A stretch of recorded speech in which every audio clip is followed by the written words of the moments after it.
The bank fell silent the moment her fingers ripped the paper in half. A $10,000 check, torn like trash. Gasps. Phone cameras lifted.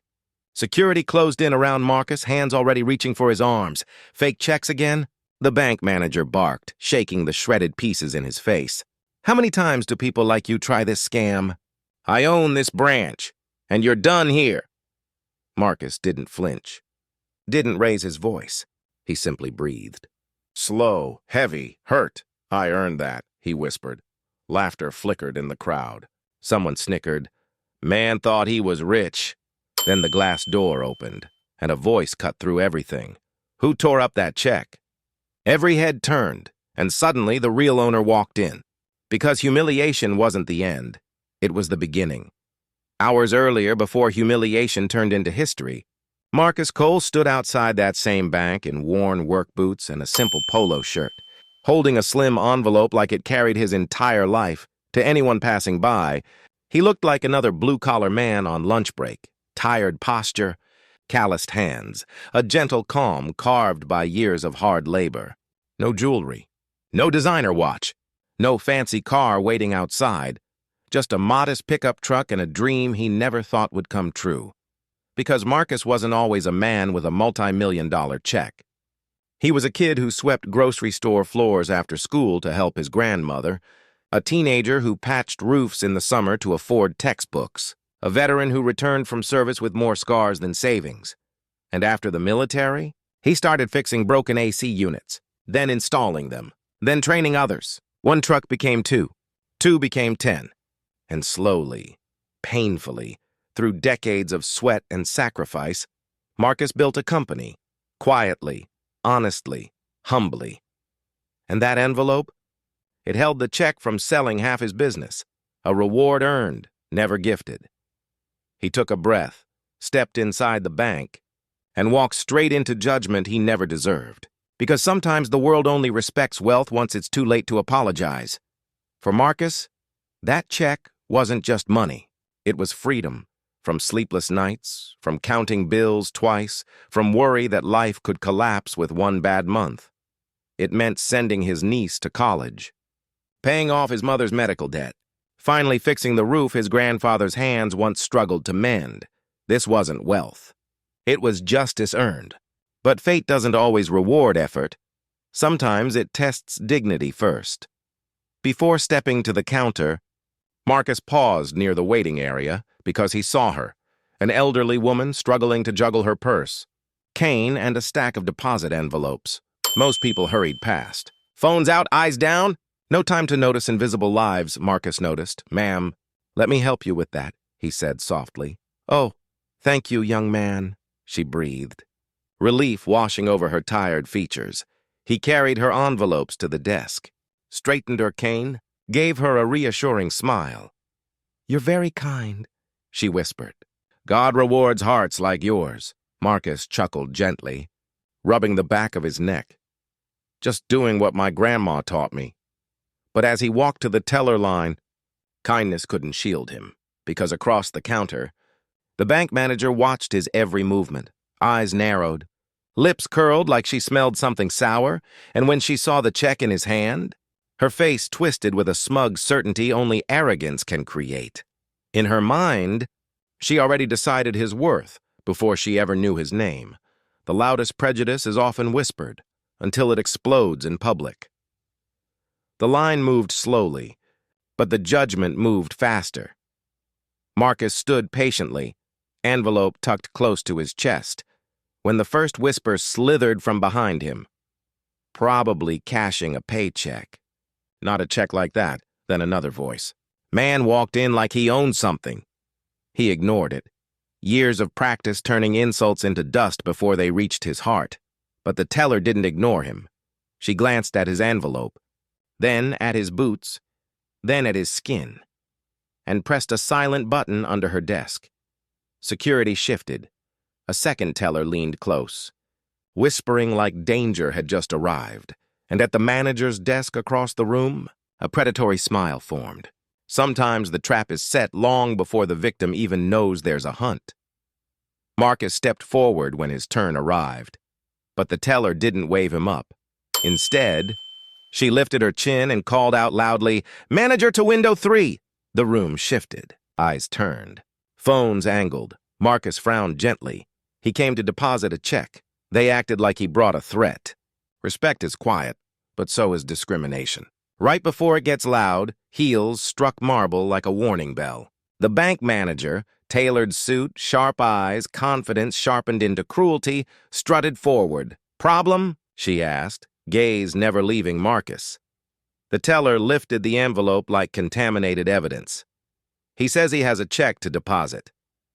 A smirk. Slow. "Sure. And how much money does he think he has?" The moment before disrespect hits is always the quietest. Marcus handed over the envelope quietly, as if passing along something fragile. Not because it was paper, but because dreams are delicate things. The manager took it between 2 fingers like it might stain her nails. "What exactly are we dealing with here?" she asked loudly enough for everyone in a 20-foot radius to hear. The tone wasn't curiosity. It was accusation wrapped in politeness for legal safety. Marcus kept his voice calm, steady. "Just a deposit." She opened the envelope. The second her eyes scanned the number, her face moved, not with shock first, but with offense. "This isn't funny," she scoffed. A few customers paused their banking. A woman in yoga pants froze mid-signature. An elderly man lifted his glasses. Marcus tilted his head. "Ma'am, I assure you." She cut him off sharply. "We've seen these before. Print your own checks. TikTok scams. Lottery fraud. Do you know it's a federal crime to forge this amount?" Security had already started moving closer, footsteps slow but intentional. Marcus blinked. "I didn't forge anything." "That's—" "Oh, I'm sure," she sneered. Sarcasm dripped like poison. "Everyone's a millionaire these days, huh?" A low chuckle from a stranger nearby. Someone whispered, "Bro thought he made it." Another murmured, "Probably tried to scam the wrong place." Marcus felt heat rise in his chest, not anger, humiliation. Because humiliation burns hotter when you earned what they say you don't deserve. He took a slow breath. "Ma'am, I built a business, HVAC and construction systems. 20 employees, years of work. That check is from—" She held up a hand like silencing a child. "I didn't ask for your fictional resume. I asked why you think this bank would fall for something this obvious." The air thickened. Marcus opened his palms, gentle, pleading for logic. "Call the issuing bank. Verify with the corporation. Even—" "Oh no," she said, stepping forward until she was inches from his face, voice sharpened for humiliation. "You don't get to tell me how banking works. You listen. I decide," her voice raised, "and I am deciding this check is fraudulent." Something ugly flickered in her eyes. Not caution. Not process, not professionalism. Control, superiority, the thrill of judgment. A young teller whispered nervously, "Maybe we should run it?" The manager snapped, "Did I ask you?" Silence. Marcus tried again, softer. "Ma'am, I have all identification. Tax documents. The sale paperwork. Just check your system." She snatched the check out of the envelope, holding it like a trophy she planned to destroy.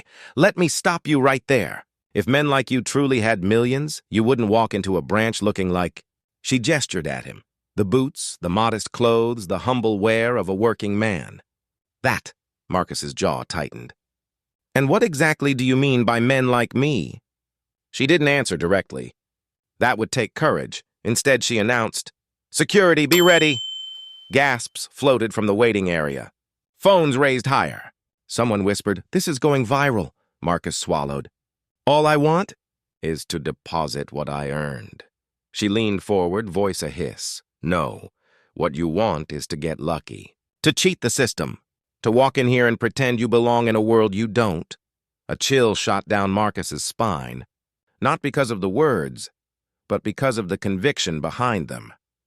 She wasn't checking a check. She was protecting a world she believed he didn't deserve to enter. Security stepped to his sides. Hands ready. Marcus lifted his voice. Not loud, but firm with dignity. "You are making a mistake." She laughed once, cruel, triumphant, certain. "No, the only mistake here—" She raised the check, poised to tear it, "is you walking in. Then, In front of dozens of phones, without verifying anything, without making a single call, without even running it through the machine, she ripped a $10,000 check in half. Shreds fell like confetti celebrating arrogance. The room gasped. Security grabbed. Marcus's arms, his breath caught, like a man punched without contact, and somewhere behind the crowd, the old lady he helped whispered shakily, "Child." God saw that. Marcus closed his eyes for 1 second, not in weakness, but in restraint. He only said 4 words, "I earned that check." Her reply sliced the air. "And I earned this authority." The world thinks power comes from titles, until real power walks through the door and says 1 word. "Sir." Security's grip tightened, rough enough to bruise pride if not skin. Marcus didn't resist, not because he was weak, but because dignity doesn't wrestle desperation in public. "Hands where we can see them," one guard ordered, voice trembling like he wasn't fully convinced this was right. Marcus lifted his palm slowly, calm, controlled, the posture of a man who had survived harder days than marble floors and entitled voices. The manager crossed her arms, basking in her imagined victory. "Escort him out. We'll call the police and let them deal with this." A ripple of murmurs spread. "He really tried that? 10 million? Come on." Should have known. Look at him. Humiliation rolls like thunder, slow at first, then devastating.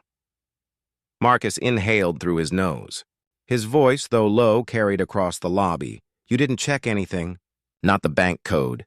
Not the issuing signature. You judged me the second you saw me," the manager scoffed. "Oh, please. Spare us the drama."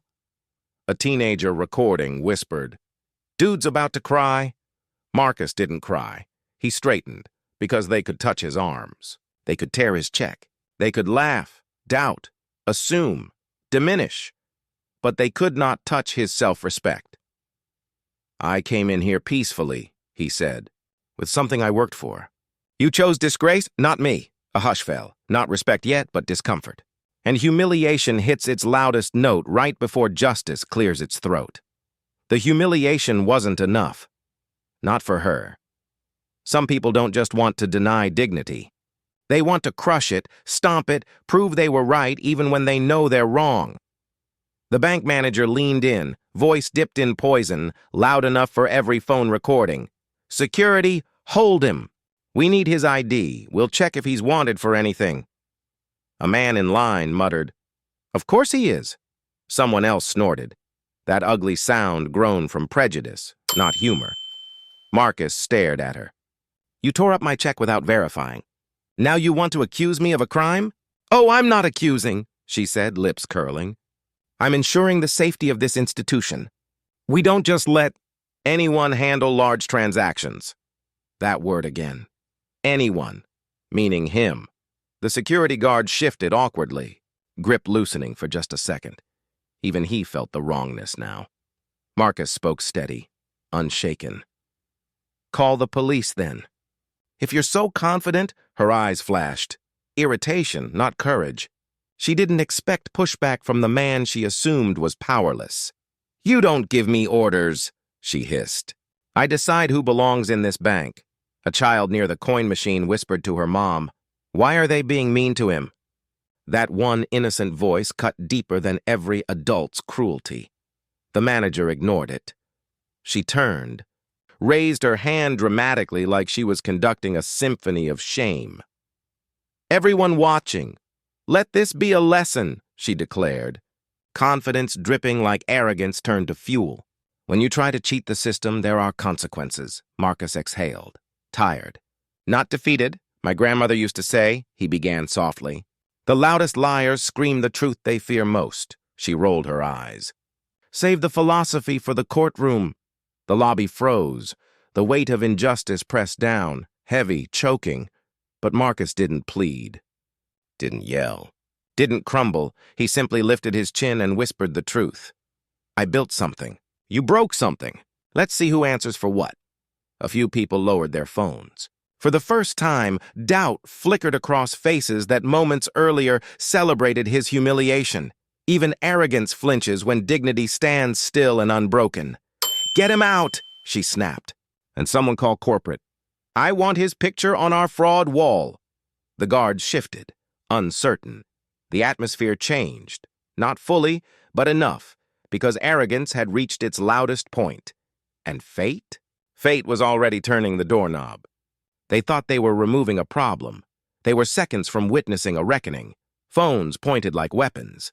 Screens glowing. Fingers tapping record. Humiliation wasn't private anymore. It was becoming content. The bank manager straightened her blazer, knowing she was on camera. And when insecure people see an audience, they perform. "Everyone watching," she announced, chin high, voice sharp. "This is why banks need stronger fraud prevention. We don't tolerate fake millionaires." A soft gasp. A whispered, "Fake?" Shame curling around the room. Not his, theirs. Though they didn't know it yet. Then she leaned close to Marcus. Voice low but captured by every microphone. "You should have known better than to pull a stunt like this in my bank." Marcus didn't move, didn't blink. His silence wasn't defeat.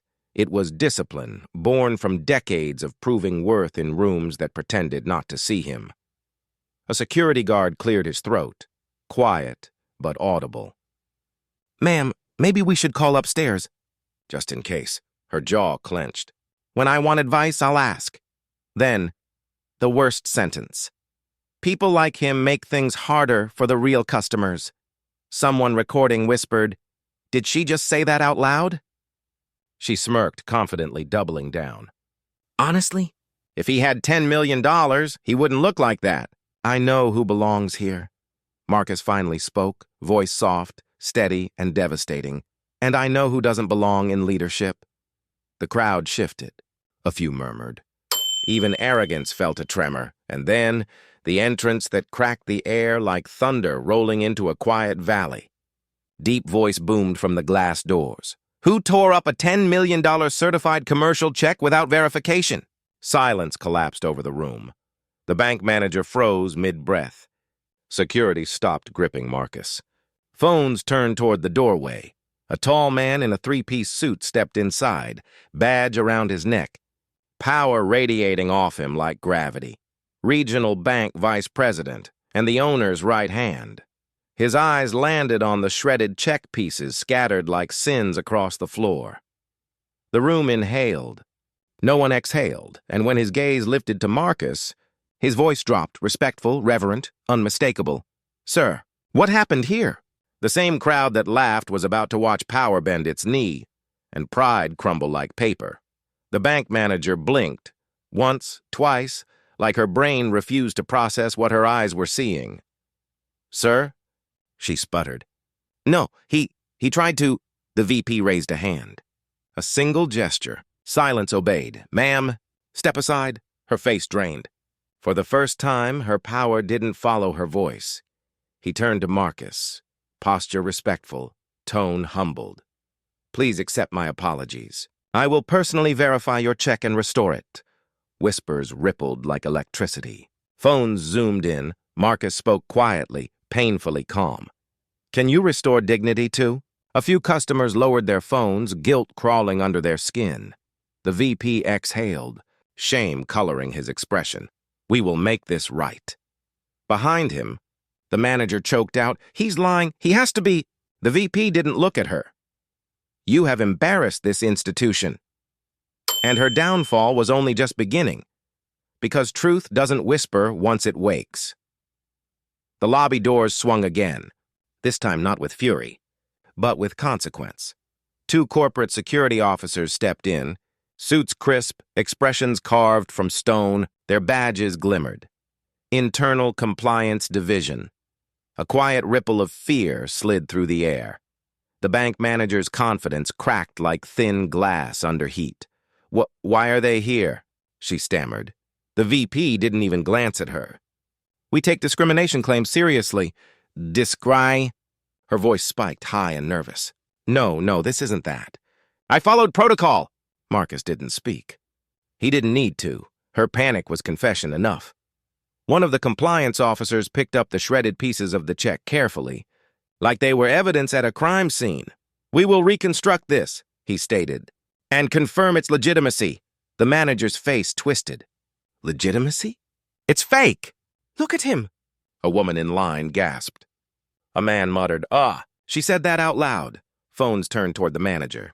Already recording, already judging. Reality, once on her side, now exposed her without mercy. The VP faced Marcus again. You don't deserve to be treated like this. Not here, not anywhere. Marcus nodded once. Still calm, still graceful under humiliation, most people would have exploded over. From near the coin machine, the elderly woman Marcus helped earlier stepped forward, voice shaky, but fierce. I watched this man help me when nobody else did. That's the only character test I needed. A murmur of agreement floated through the lobby. Quiet, ashamed, awakening. For the first time, someone in the crowd said loudly, "He didn't deserve this." And another, "Yay, that was messed up." The manager looked around wildly. Betrayed by the audience she thought would applaud her. "You're all turning on me? You don't understand. Fake checks happen every day." The VP cut her off sharply. And real racism happens every day, too. Only difference is one is a crime against a bank. The other is a crime against a human being. Silence. Heavy. Undeniable. The compliance officer turned to Marcus. "We'll take your statement privately. After we recover your funds," Marcus exhaled slowly, restraint in motion. "And what about her?" he asked, eyes steady. The question hung like thunder waiting to strike. The VP didn't soften. This branch has zero tolerance for what just happened. He faced the manager fully now. "You are suspended effective immediately pending termination review." The manager's knees seemed to weaken.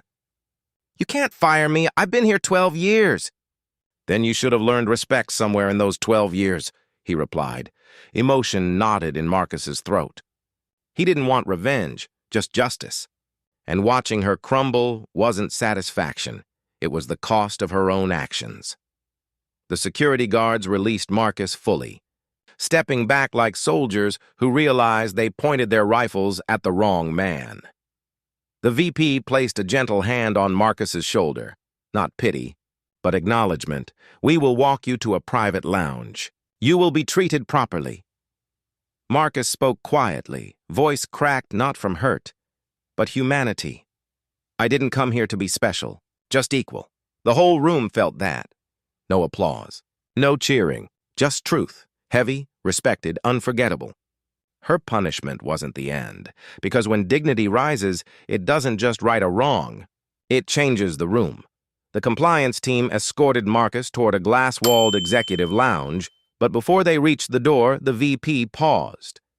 "Mr. Carter," he said gently, "may I see your ID? We want your account restored immediately." Marcus nodded, reaching calmly into his wallet.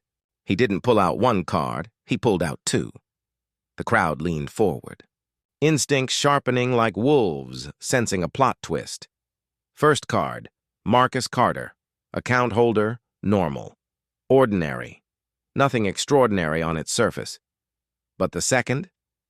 A sleek black metal card with embossed gold lettering, solid, weighty, unmistakable. Marcus Carter, founder and CEO, Carter Robotics Group Defense and Energy Contracts. Division A. Stunned silence fell again. Not loud, not noisy, but sharp, cutting through the room like a clean blade. The VP blinked. The compliance officers straightened. Even the security guards looked suddenly small. The bank manager, suspended, trembling, watching through tears, froze mid-breath as her world collapsed another inch. A billionaire in plain clothes. A man she thought was nobody. Now she could see the truth shining like steel in sunlight. He wasn't just powerful. He chose humility, Carter. "Robotics?" One employee whispered, awe in her voice. "Isn't that the company supplying AI systems to the Pentagon?" The VP swallowed hard. "If we had known..." Marcus stopped him with a calm hand. "That's the problem," he said quietly. "You shouldn't have to know someone's worth to treat them like they have it." The words hit like a moral verdict. No anger, no bragging, just truth, clean and unshakable. He tucked the card back into his wallet like it wasn't the key to worlds most people never touch. Then he turned toward the shocked crowd, some ashamed, some inspired, some uncertain where they stood anymore. Dignity, Marcus said, voice steady, isn't earned by wealth or status. It's given because humans deserve it. But the world wasn't finished testing him, because power reveals character, and a harder choice was coming next. Word traveled faster than breath. Within minutes, executives flocked to the mezzanine, whispering Marcus's name like discovering royalty had been hiding in the lobby. Screens at workstations lit up with searches. Carter Robotics valuation, Marcus Carter billionaire, Pentagon AI contract founder. The answers stunned even the skeptics. Defense contracts, medical AI advancements, autonomous mobility systems. His work didn't just make money, it saved lives, transformed industries, pushed humanity forward. A reporter at a nearby desk gasped. Isn't he on the Forbes Under 40 Global Innovators list? Employees who had watched the humiliation earlier now shifted awkwardly, their pride exposed.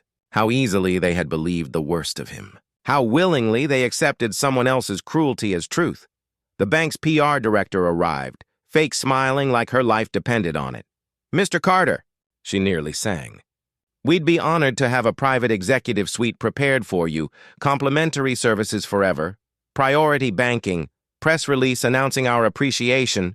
He raised one eyebrow. Silence cut her pitch like scissors. Appreciation? He repeated quietly.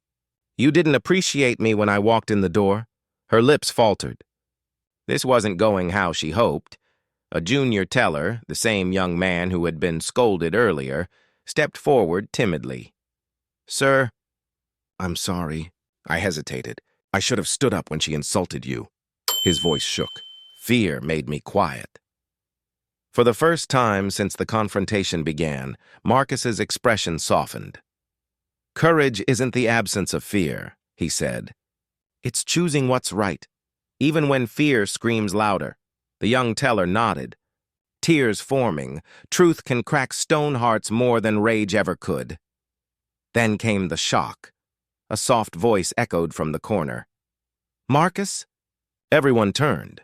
A woman in a simple blazer, hair pulled back, holding a lunch bag like she'd rushed in from the street. Her eyes flooded with equal parts relief and disbelief. Baby, are you okay? The crowd froze. The billionaire had someone waiting for him. Not a glamorous model. Not a celebrity. A woman who looked like she came from his world. Not the world he could buy.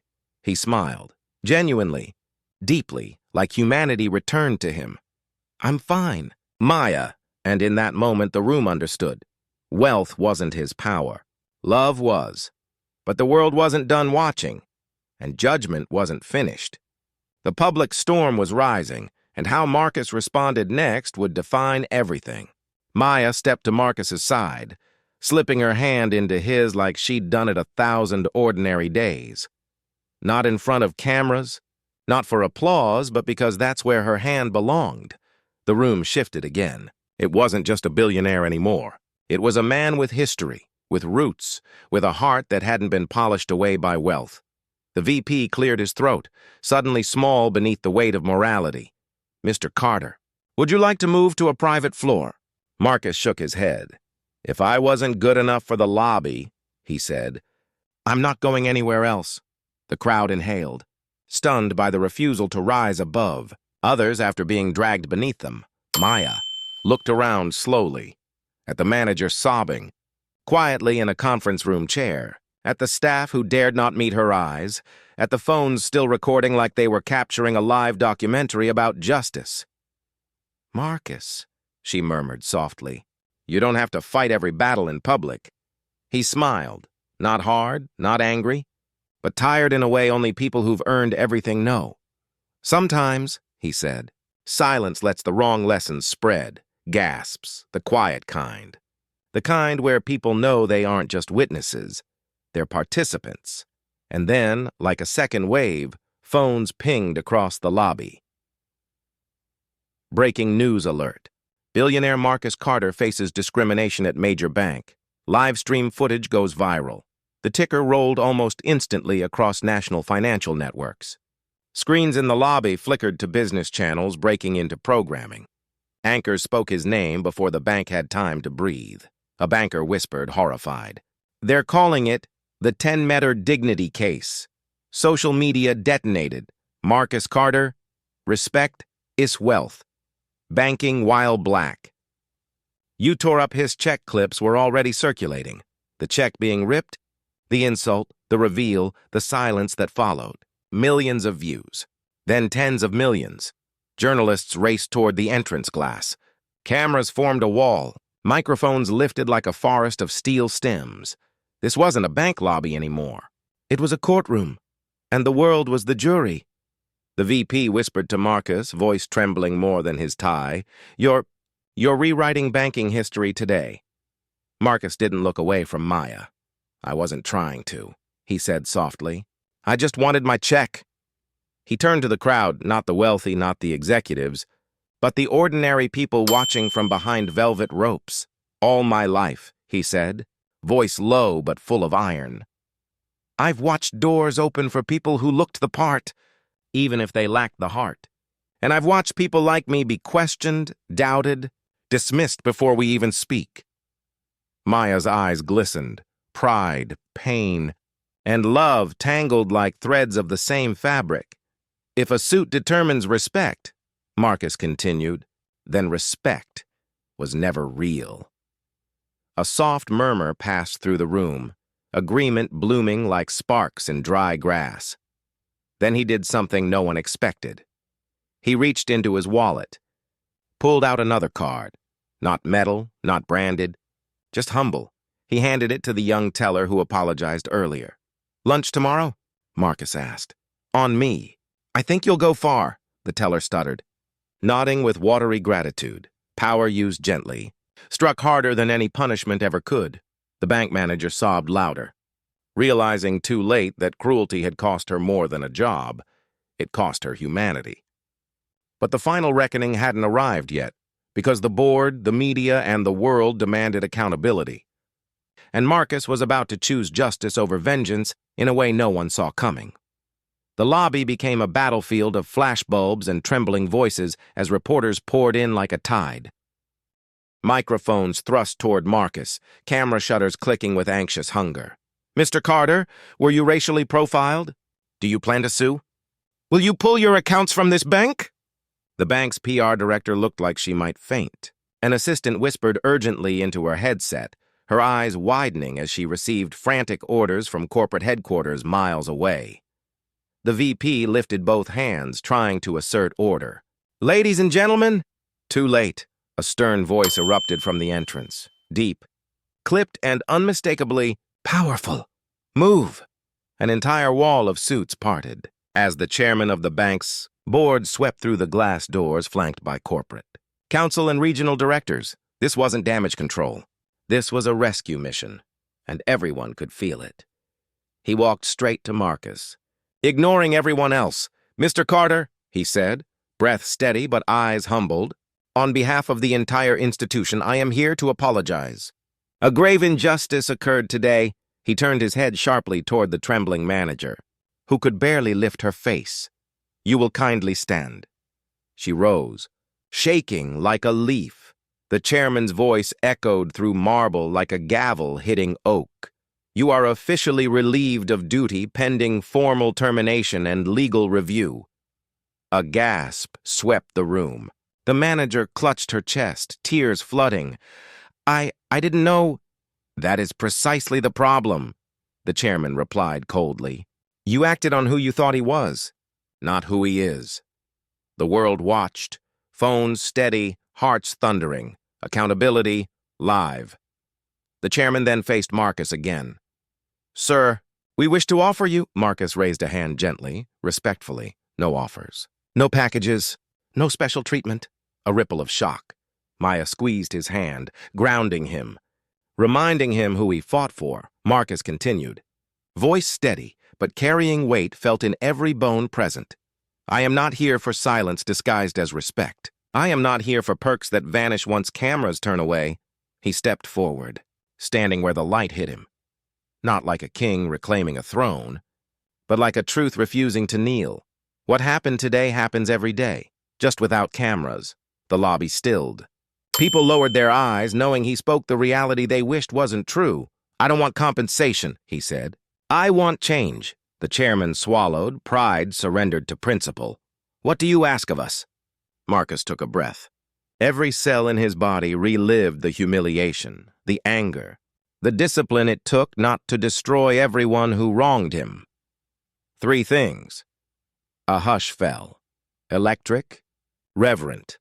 First, mandatory bias and dignity.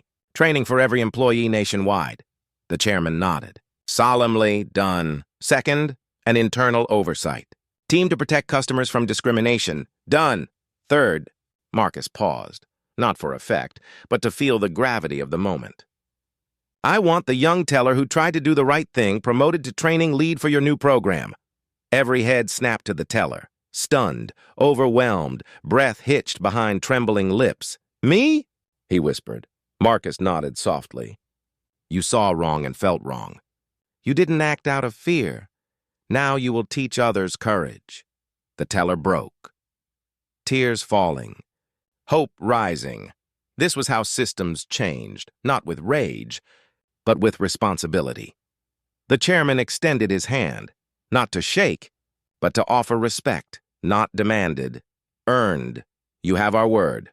Marcus accepted it, palm firm, not triumphant, but steady with dignity. Maya whispered, voice trembling with pride. "You didn't just defend yourself. You lifted the world with you."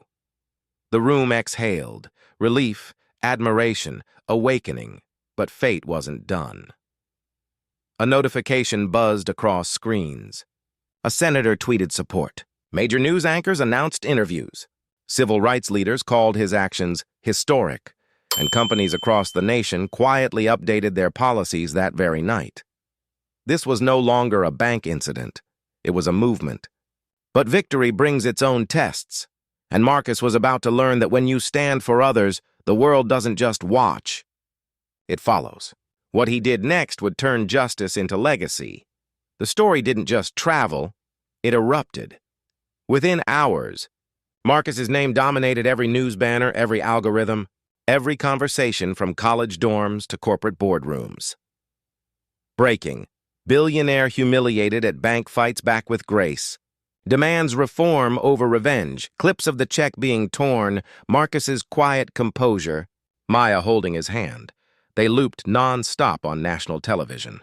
Analysts dissected his every sentence. Psychologists praised his calm control. And civil rights leaders called his response a blueprint for dignity and power. Online, a tidal wave formed. Marcus Carter, your dignity. For all, banking, while black, power, with grace millions of comments poured in. He didn't just win, he taught the world. This feels like history in real time. A billionaire who didn't forget humanity. Rare. She tore paper. He tore down ignorance. Memes emerged.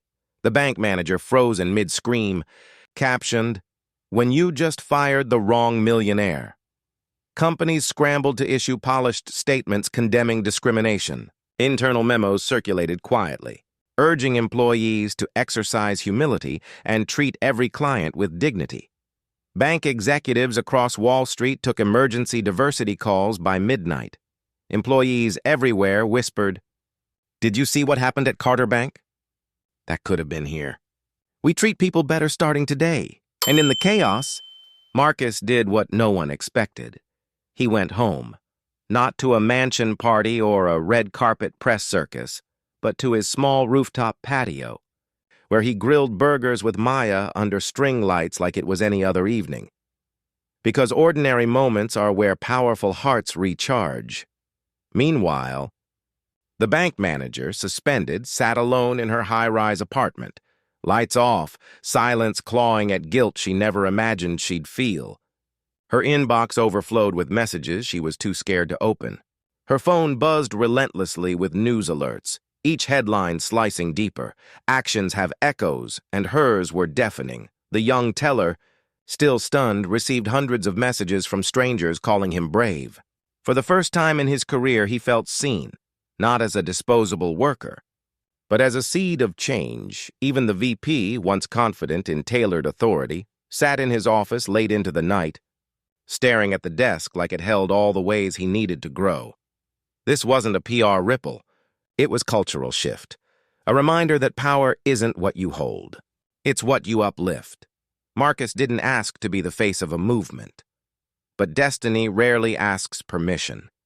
It finds those who stand tall when the world expects them to shrink. Yet movements create pressure, and powerful eyes now turned to Marcus, some in admiration, some in anger. The world wasn't done testing him, and the final stage would prove whether dignity could inspire not just change, but justice with grace. The next morning, the sun rose into a world that felt different. It wasn't loud change, not political, not scripted, but a quiet shift in the human spine. A collective straightening as if dignity, once seen, could not be unseen again. Headlines still burned across the globe. Billionaire refuses revenge, chooses reform. A new blueprint for power? City buses rolled with screens showing Marcus's calm face. Airports replayed the clip where he said, "You shouldn't have to know someone's worth to treat them like they have it." He hadn't meant to deliver a philosophy, but the world heard one anyway. In boardrooms across America, executives sat straighter. HR departments dug into dusty policy folders. Training memos flew like wildfire, titled things like Reevaluating Customer Interaction Standards, Anti-Bias, Pro-Human Initiative, Carter Case Learnings. Bank CEOs privately called their branch directors. Fix it before the next Marcus walks through your doors. Some calls weren't polite. Fear sometimes is a good disinfectant, not with protests, but with letters, task forces, policy kits. A reverend on morning TV said he didn't burn the system. He embarrassed it into waking up. A scholar followed. Power used to destroy is common. Power used to educate. That's history. Meanwhile, Marcus? He sat in sweatpants, barefoot, at his kitchen counter, sipping tea with Maya, while the world debated, worshipped, criticized, analyzed. Marcus breathed, because people who fight storms need quiet after. Maya watched him over her mug. "You know this isn't over," she said softly. His smile was barely there, sad, knowing, strong. It never is. Not for people like us. She touched his cheek, thumb grazing the stubble he hadn't bothered shaving. "You handled it like you always do." "Calm?" he teased. "Human," she corrected. He kissed her forehead. Even warriors need soft places to land. But outside, not everyone was celebrating. Some wealthy peers whispered, "That bank manager was foolish, but he made us look vulnerable." Certain executives murmured, "What happens when every customer expects to be treated like royalty?" Others scoffed, "He only acted calm because he's rich. Try doing that without billions." Envy is the tax of integrity. And then came the backlash, the subtle, polished, expensive kind. Opinion pieces emerged. Was this humiliation necessary? Has cancel culture reached banking? Are billionaires the new oppressed class? Talk show panels argued breathlessly. One host sneered, "Let's be honest, would he be a hero if he wasn't rich?" The other replied coolly, "Maybe the better question is, would they have treated him that way if he looked like he was?" Silence. Checkmate. Her condo blinds stayed closed. Her phone stayed dark. Her lawyer sat across from her, voice neutral. "They're evaluating termination with cause, not severance." She shook, confusion and shame wrestling in her chest. "I didn't know. I thought—" He raised a hand. "Intent doesn't erase impact." Her voice cracked. Is there any chance to fix this?" The lawyer closed his folder gently. "Fix who you are. The rest might follow." She sobbed. Not because she lost a job, but because she finally lost the illusion of superiority. At a small, modest apartment, his mother clutched him at the door, crying, "My baby. You stood up for someone powerful." He laughed through tears. "No, Ma. I stood up for someone disrespected." Corporate HR emailed him that morning. Promotion papers, A training team waiting for his leadership, travel included. He didn't feel victorious. He felt responsible. There's a difference. In his corner office with a skyline view, the chairman stared out the window. He had seen scandals and collapses. But this was different. His assistant spoke carefully. "Sir, public opinion overwhelmingly favors Mr. Carter." He nodded slowly. "Of course it does," he said. "Humanity always wins. It just takes someone brave enough to remind us." He rubbed his temple. "I led this bank 30 years. No innovation felt this big." "Then why do you look troubled?" the assistant asked. He sighed. "Because real change does not come from policies. It comes from people willing to apply them." By afternoon, emails flooded in: Harvard Leadership Forum, Congressional Civil Rights, Committee UN Human Dignity Summit, Fortune 500 Ethics. Roundtable Maya smiled faintly. "You've become the face of humility with power." Marcus shook his head. "I'm just a man who wanted to cash a check." Then, a softer voice. "And I'm tired of being the lesson for systems that should already know better." Maya held his hand again. "Rest today. Change the world tomorrow." He nodded. "Because strength isn't loud. Strength is steady." Cities hummed. Screens glowed. Children heard the story at dinner tables. A father told his daughter, "Never judge someone by their clothes." A teacher told her students, "Respect isn't given up. It's given forward." An older man whispered to his wife, "Maybe tomorrow really can be better." The movement Marcus sparked didn't roar. It spread quietly, like dignity seeping back into places it had been stolen from. And somewhere deep inside the nation's heartbeat, a promise echoed: no more invisible souls. But one final act remained, not in courts, not in headlines, but in the quiet space between justice and grace, where legacy is written not by what we fight against, but by what we lift forward. 12 months later, spring sunlight filtered through towering glass windows of a state-of-the-art financial research center, the Carter Institute for Ethical Banking and Economic Dignity, a name etched in steel across the entrance like a promise. Students, analysts, and bank executives walked its halls not to learn how to make money, but how to treat people while doing it. A young training applicant whispered to her classmate as she tucked her notebook under her arm, "They say everything changed the day a billionaire stood up for regular people." Her classmate corrected gently, "No, everything changed when he refused to stand above them." Inside the lecture auditorium, hundreds waited in hushed excitement as the keynote speaker entered, not in designer suits or gold watches, but in a simple gray shirt, clean sneakers, humility intact. Marcus Carter, smiling softly, waved as applause rolled over him like a tide. But this applause wasn't adoration. It was respect, freely given, not demanded. Beside him stood Maya, elegance in simplicity, heart steady, strength quiet but unmistakable, the woman who held his storms and his peace. Marcus didn't take the podium immediately. He walked instead to a plaque mounted beside the stage. It read, "Dignity is not granted by wealth. Dignity is owed by humanity."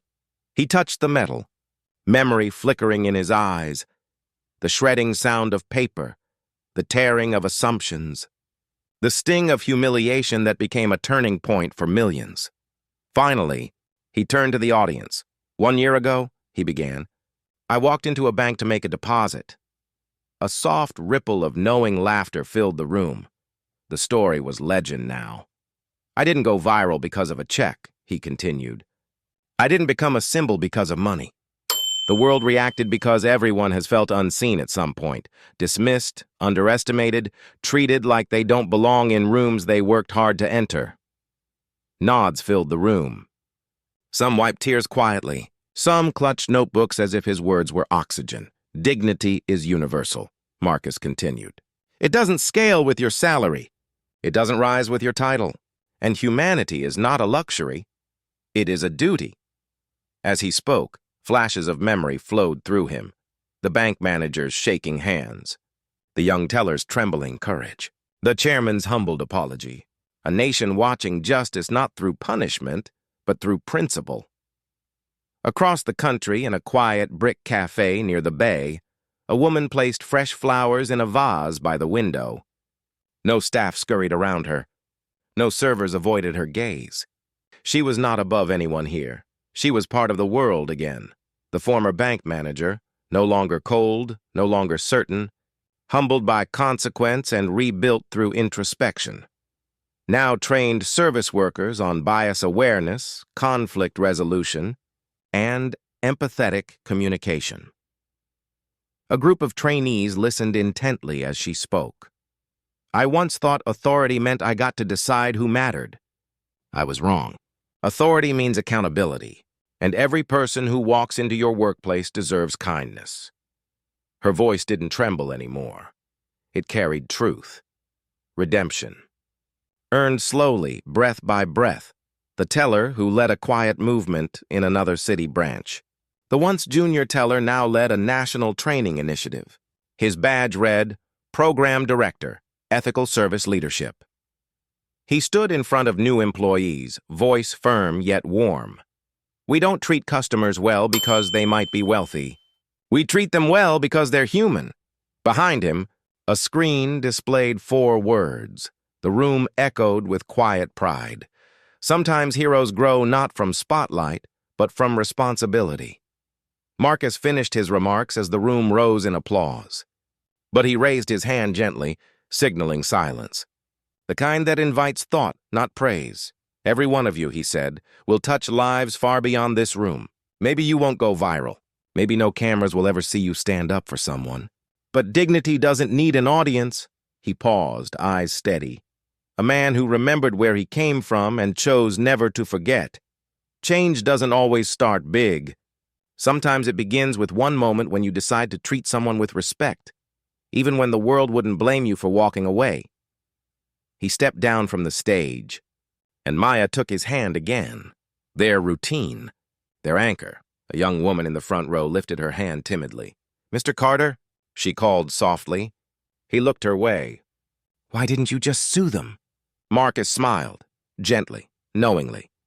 "Because lawsuits punish," he replied. "But lessons liberate." The crowd felt the weight of it, the difference between winning and uplifting. He added, voice softer now, "And if I destroyed them, the world would have moved on. But if I changed them, and others learned from it, then dignity survives long after headlines fade." A hush settled. This was legacy, not built on money but on meaning. News cameras waited, though quieter now. Marcus only did interviews on his terms, not for fame, but to amplify purpose. A student approached shyly. "Sir," she said, voice shaking, "my mom was denied a loan last year because the bank manager said she didn't look the part. After what you did," she tried again. She was approved. "She opened her bakery last week." Marcus's eyes softened. Maya squeezed his arm. "What's it called?" he asked. "Dignity Bread," the student whispered, smiling. "Because she said dignity fed her before customers ever did." The wind carried a quiet warmth as Marcus let the moment breathe. Stories like that, not applause, fueled him. As they walked toward the exit, a journalist hurried up. "Mr. Carter, one last question. After all this, do you forgive her? The bank manager?" Marcus stopped. He looked at Maya, strength reflected in her eyes. He looked at the students, the staff, the world waiting on his response. Forgiveness is not weakness. It is choosing tomorrow over chains from yesterday. "I already forgave her," Marcus said, "because holding anger punishes the wrong person." "And her?" the journalist pressed. "Has she changed?" Marcus smiled thoughtfully. "She's learning. We all are. And learning, not perfection, is how humanity grows." He paused, then added, "You measure a system not by how it treats the powerful, but by how it lifts the unseen." Maya leaned her head against his shoulder as they walked into sunlight. No security convoy, no parade, just 2 people leaving a building, not above the world, but inside it, together, and somewhere. Miles away, in a quiet bakery, a woman placed warm loaves on a shelf, believing in a future where dignity wasn't a luxury, but a given. Because one man didn't demand respect back, He taught it forward.